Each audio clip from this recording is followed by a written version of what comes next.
Bonjour, bienvenue sur Les livres s'enchaînent.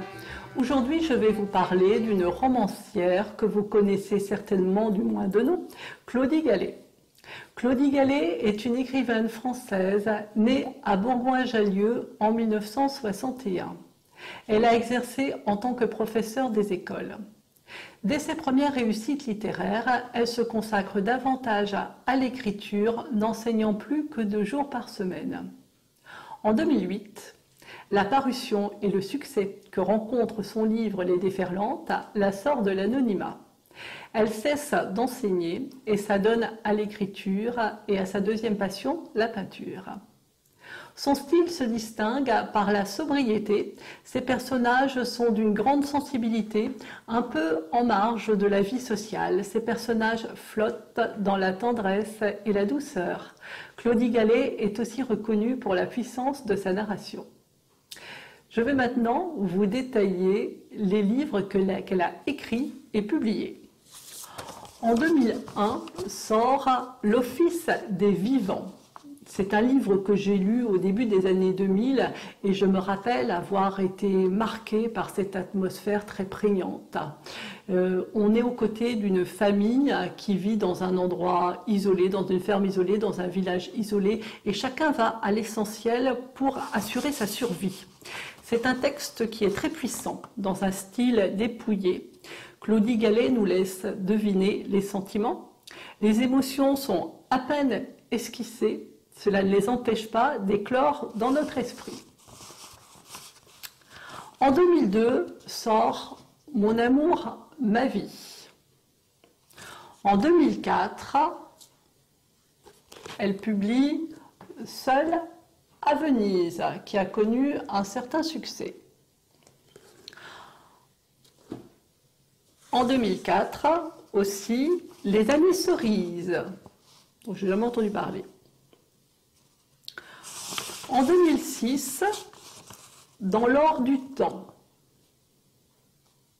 En 2008, Les Déferlantes, dont tout le monde a entendu parler, je l'espère. Alors, Les Déferlantes, c'est l'histoire de Louise. Louise est envoyée à La Hague, elle est embauchée par un centre ornithologique, elle est chargée de compter les oiseaux. C'est un beau métier, hein. Donc elle arrive à La Hague, elle ne connaît personne, elle est discrète, assez silencieuse, et petit à petit, les gens viennent à elle.